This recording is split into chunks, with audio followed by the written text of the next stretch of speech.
अभिन्न अंग बन जाता है, तब ये सारी चीजें अनुभूत हो जाती हैं और उनका प्रेजेंटेशन एक कन्विंसिंग हो जाता है। तो उस रूप में आपने देखा आप सब के बीच से जो कुछ भाई बहन, मैं समझता हूँ कि शायद अंदाज से 10-12 शायद रहे हों या 15 रहे हों, इन सब के अनुभव भी बहुत ही काम के रहे।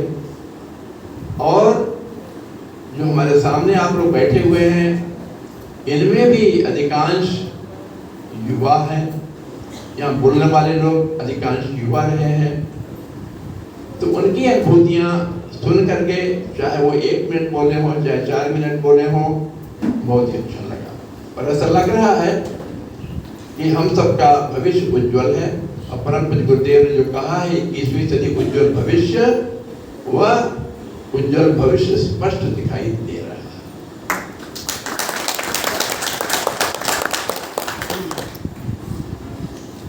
हम सभी आशान्वित हैं और हमें आपको देख करके, पीले कुर्ते वालों को, पीली साड़ी वाली बहनों को देख करके समाज भी बहुत ही आशान्वित है कि अगर कुछ समाज में परिवर्तन आएगा तो इनके माध्यम से आएगा। और जो लोग पहले पीले कुर्ता धोती वालों को देख करके थोड़ा संकोच करते थे सामने आने में, अब वे खुल करके आ रहे हैं और युवा भी इसमें सहयोग कर रहे हैं। इस कड़ी को आगे बढ़ाते हुए, क्योंकि मैं पहले अखंड ज्योति संस्थान में बैठा करता था, लगभग 12 साल वहाँ रहा, 12-13 साल, बल्कि और 17-18 साल हो गया गायत्री तपोभूमि में। तो तमाम सारे लोग आते हैं, मुलाकात होती है, बातें होती हैं। तो एक हमारे परिचित आए, अपनी बातें किए, उनके साथ कोई और सज्जन थे। तो हमारे परिचित जो नए साथी आए तो उनका परिचय करा। ये श्रीवास्तव जी हैं, बैंक में थे, रिटायर हो गए और गायत्री परिवार के बारे में कुछ नहीं जानते थे। और एक दिन मेरे पास आए, उन्होंने कहा कि पूरे वर्किंग लाइफ में हम हमेशा एक्टिव रहे और अब रिटायरमेंट के बाद ऐसा लगता है कि शरीर शिथिलता की ओर बढ़ेगा, तो जीते जी हम मर जाएंगे। और हमें ऐसा लगता है कि आप लोग पीले कुर्ते वाले समाज के अंदर घूम घूम करके बिना थके इतना मेहनत करते हैं, क्या हम भी अपनी सेवाएं आपकी तरह दे सकते हैं? हमारे परिचित व्यक्ति ने कहा हाँ बिल्कुल आप दे सकते हैं। तो बोले हमें गायत्री परिवार में कुछ नहीं मालूम, आपके गुरु बारे में कुछ नहीं मालूम, गायत्री मंत्र को नहीं आता है, लेकिन हम उत्साहित हैं आप सबके प्रयासों को देखकर। आप घर घर जाते हैं, पत्रिकाएं बांटते हैं, यज्ञ करते हैं, अनुष्ठान करते हैं, छोटे बड़े यज्ञ करते हैं। समाज आपकी तरफ बड़ी उत्सुकता से आशान्वित होकर देख रहा है। हम आपसे जुड़ना चाहते हैं। तो हमारे परिचित व्यक्ति ने उनसे कहा तो फिर ऐसा करिए, जैसा हम कहते हैं वैसा आपको करना है, मेहनत करना पड़ेगा, बाकी गुरुदेव तो मान लेंगे। आप आइए गायत्री शक्तिपीठ पर, दशहरे का समय है, उस दिन आपको हम दीक्षा दिलवाएंगे। गुरुदेव दीक्षित होकर समर्पित भाव से अगर आप काम करेंगे तो आपको सफलता निश्चित मिलेगी। उन्हें गायत्री मंत्र नहीं आता था, लेकिन उनको दीक्षा दिलाई गई गायत्री शक्तिपीठ पर। और जो काम उन्होंने स्वयं चुना हुआ था पत्रिका वितरण का, कभी उन्होंने अखंड ज्योति पढ़ा तक नहीं था। तो मैंने उनसे फिर पूछा कि आपके अनुभव क्या है पत्रिका बांटने का? तो कहने लगे हम इसको 1.5-2 साल से बांट रहे हैं, बहुत आनंद आ रहा, बहुत खुश हूँ। तो हमने कहा बताइए डिटेल में कैसे करते हैं, क्या करते हैं? तो उन्होंने कहा पहले तो हमको गायत्री मंत्र नहीं आता था, पत्रिका जैसे मैं खोलता हूँ, अखंड ज्योति हो, योग निर्माण योजना हो, टॉप में गायत्री मंत्र लिखा रहता है, उसका अर्थ लिखा रहता है, मैं उसको पढ़ता हूँ। और ये भैया के पास इकट्ठे पत्रिका आती है और वे हमारे जैसे 4-5 लोगों को दे देते हैं और हम लोग घर घर जाके बांटते हैं। 20 घरों में मैं पत्रिका बांटता हूँ, मुझे आता जाता कुछ नहीं। तो मैं सबसे पहले पत्रिका का जो पहला लेख होता है सबसे छोटा होता है, आधे पेज से भी छोटा होता है, मैं उसको पढ़ता हूँ और उसमें बहुत कुछ हमें मिल जाता है, उसे कंठस्थ करता हूँ और जिसको मैं पत्रिका देता हूँ अपना अनुभव बताता हूँ, कहता हूँ कि देखिए ये मार्च की पत्रिका है, हमने ये शुरू में ही पढ़ा है और ये इस वाक्य ने तो गजब कर दिया, मजा आ गया, आप जरूर पढ़िए। और ऐसा कह करके मैं आगे बढ़ जाता हूँ। तो 20 घरों में मैं जाता हूँ और वही बात 20 बार रिपीट करता हूँ। ऐसा करते करते उस छोटे लेख की मूल भावना मेरी अपनी भावना हो जाती है।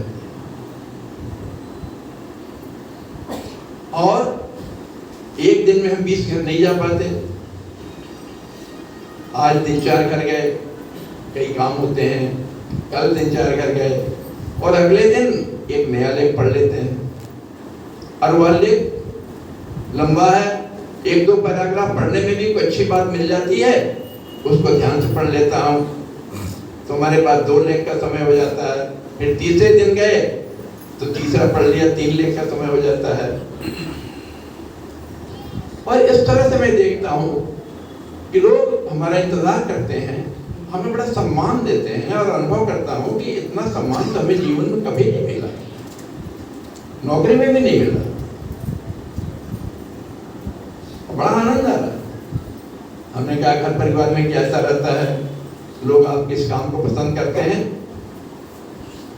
बोले सबसे पहले तो हमारी पत्नी बहुत अच्छा लगता है, वो कहती जब तक आप घर में रहते थे तमाम सारी बातें किया करते थे, उल्टी पलटी आदेश दिया करते थे, बड़ी शांति रहती है घर में और आप इतने प्रसन्न रहते हैं इस काम को देख के, इसलिए हम सभी लोग प्रसन्न रहते हैं।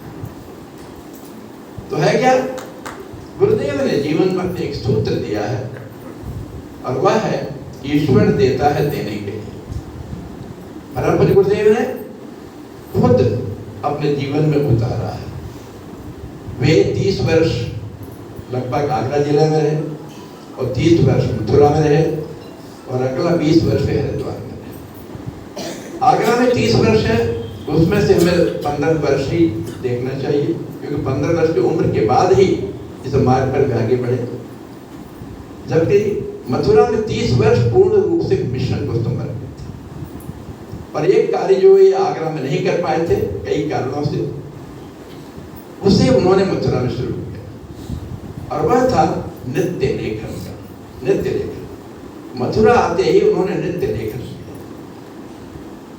आगरा में उनके पुराने परिचित लोग थे, वहीं जन्म हुआ था, रिश्तेदार थे, दोस्त थे, आजादी की लड़ाई में भी हिस्सा लिया था, 4 बार जेल गए थे, अखबार में भी काम करते थे, उनकी शादी भी हो चुकी थी। तो ये बहुत सारी बातें ऐसी थी जिससे भी मिशन का काम आगरा में नहीं शुरू कर पाए।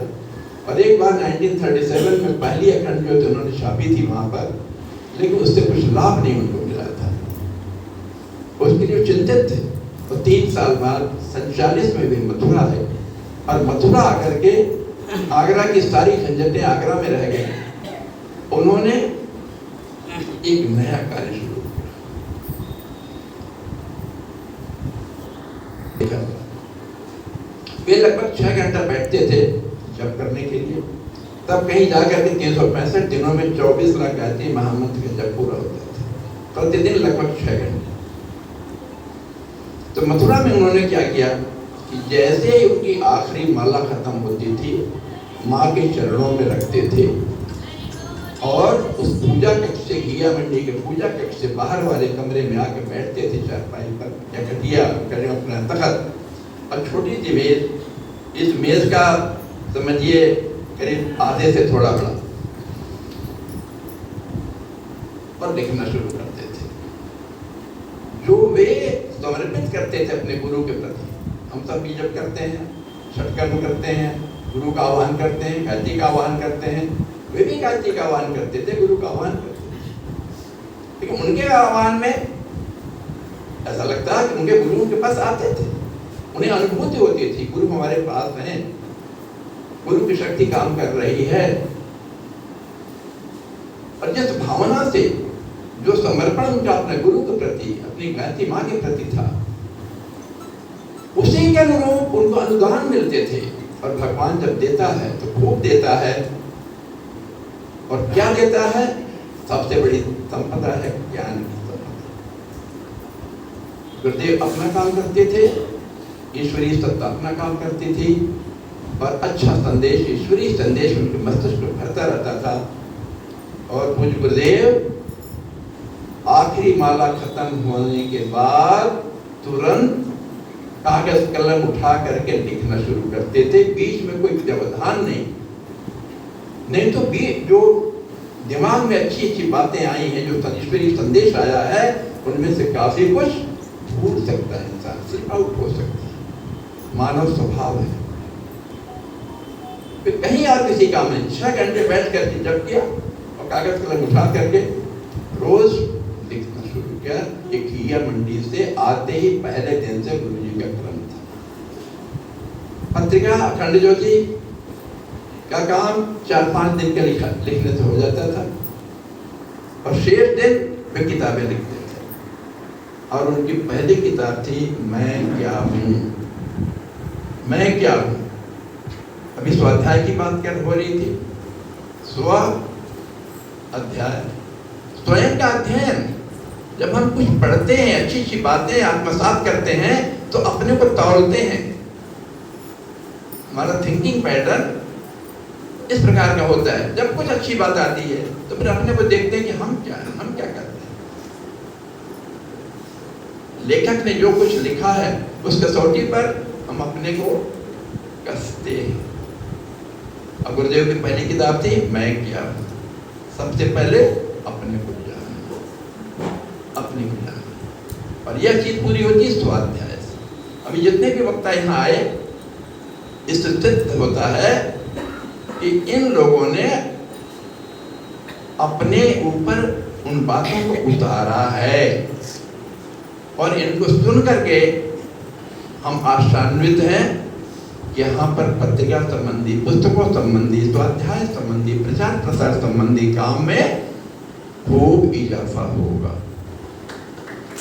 खूब इजाफा होगा, आशान्वित है। और अभी एक युवा कार्यकर्ता ने ही आप सबको संदेश दिया, बल्कि शपथ कराया, ये कम से कम प्रत्येक व्यक्ति 5-5 व्यक्ति तक पत्रिका पहुंचाए। कोई कठिन काम नहीं है। मैंने प्रयोग एक बार रीवा में किया था। मैंने 5-5 नहीं कहा था, केवल उनको समझाया था। एक महिला, एक बहन आई मंच पर, उन्होंने कहा मैं अभी तक एक भी पत्रिका नहीं मंगाती हूँ, मैं 300 पत्रिका मंगाती हूँ। कितनी ताकत है लोगों में। प्रत्येक व्यक्ति के अंदर ऐसी क्षमता है, हर एक का अपना संपर्क क्षेत्र है। दिल्ली से बड़ी उम्मीदें, दिल्ली बहुत बड़ा है। आप अगर पश्चिमी दिल्ली की हैं और हम आपसे पूछें कि पश्चिमी दिल्ली में आपका क्या अनुमान है, तर्क संगत क्या हो सकता है कि यहाँ कितनी अखंड ज्योति, कितनी विरमणा योजना आनी चाहिए, हम आप में से कुछ लोगों के आंकड़े हम जानना चाहते हैं कि आपका चिंतन क्या कहता है। केवल पश्चिमी दिल्ली की बात करें, पूरे दिल्ली की छोड़ दीजिए। कोई आए सामने, जल्द से अपना एक्सप्रेस करे कि हम पश्चिमी दिल्ली में कम से कम इतनी अखंड ज्योति, इतनी विरमणा होनी चाहिए। क्योंकि आप लोग जानते हैं अपने क्षेत्र को, यहाँ अच्छी संख्या में लोग बैठे, लोग विरमणा योजना होनी चाहिए ना पश्चिमी दिल्ली।